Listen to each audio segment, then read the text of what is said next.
এই গরমে যাদের মাথার উপর ছাদ আছে তারা বুঝে কি অবস্থা তাদের, তারাই বুঝবে তাদের কি অবস্থা। কি ভাবতেছেন? বলতেছি টপ ফ্লোরের কথা। যারা টপ ফ্লোরে থাকে তাদের কিন্তু ছাদ গরম হওয়ার পরে কিন্তু রুম অনেক বেশি গরম হয়ে যায়। আর গরমের মধ্যেই পানি, লেবু শরবত ছাড়া কিন্তু চলে না। প্রতিদিনই যেরকম লেবু শরবত খাওয়া লাগতেছে, লেবু ভালোভাবে চিপে চিপে চিনি দিয়া তারপর ফ্রিজ থেকে ঠান্ডা পানি বের করে খাওয়া লাগতেছে। এত গরম, এত গরম। বাইরে যদি গরম থাকে,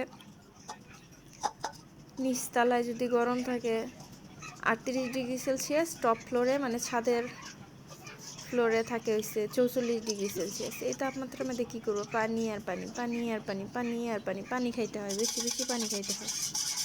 আর এই যে কি আর করার, কিছুই তো করার নাই। যাদের বাসায় এসি আছে তারা তো খুবই আনন্দে আছে, আর যাদের বাসায় এসি নাই তাদের যে কি একটা ভাস। বাইরে বাই এত গরম, বাইরে তো আর একটু গরম কম। যারা টপ ফ্লোরে থাকতেছে তারা মনে হয় আগুনের ফুলকির ভিতরে আছে, কিংবা চুলার মধ্যে আছে।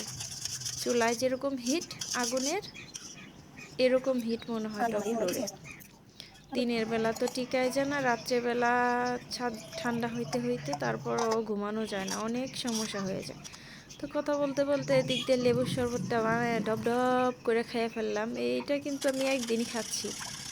আবার এই যে দই বিষ নিয়ে তারপরে 1 গ্লাস দুধ দিয়ে দিলাম। এটা ঠান্ডা দুধই ছিল, রুম টেম্পারেচার দুধ ছিল। তো আবার ওই কাপের মধ্যে দই বিষ দিয়া দুধটা দিয়ে ঢাইকা রেখে দিব। যে গরম পড়ছে রে ভাই, 44 ডিগ্রি সেলসিয়াস তাপমাত্রা, মাত্র 2 ঘন্টা 1 ঘন্টা এই দুধটা এই যে জৈমা দই হয়ে গেছে। তো এখন দইটা নিয়ে আমি আবার লাচ্ছি বানায় খাইয়া ফেলবো। এটা টক দই বানাইছি, এখন টক দইয়ের সাথে পর্যাপ্ত পরিমাণে চিনি দিয়া ঘাইটা লাড়াচাড়া কইরা বানায় ফেলবো মজাদার লাচ্ছি।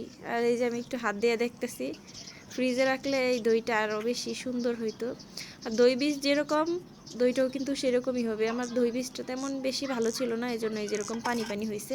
আর দুধটাও ভালো করে গরম করি নাই, রুম টেম্পারেচারে যেই দুধটা ছিল সেই দুধ দিয়ে আমি এই দইটা বসাইছি। আর এই যে দইয়ের মধ্যে সমস্যা নাই, দইটা কিন্তু খুবই মজার হয়েছিল।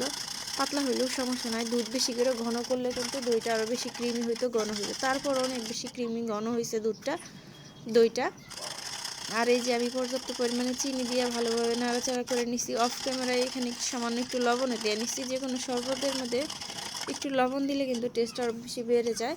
তো এই যে ভালোভাবে চামচ দিয়ে নাড়াচাড়া কইরা আমি এই শরবতটা তৈরি করবো। এর মাঝখানে মনে পড়লো আমার ঠান্ডা পানি আনা হয়েছে না ফ্রিজ থেকে, আবার ঠান্ডা পানি নিয়ে আসছি 1 বোতল। এইভাবে চলতেছে 44 ডিগ্রি সেলসিয়াস তাপমাত্রায়, মাথার উপর ছাদ ওই জায়গা গরম, গরমের মধ্যে কী করবো? ঠান্ডা পানি দিয়ে এইভাবে শরবত বানায় বানায় খাচ্ছি, লাচ্ছি বানায় বানায় খাচ্ছি, এইভাবেই আসছি।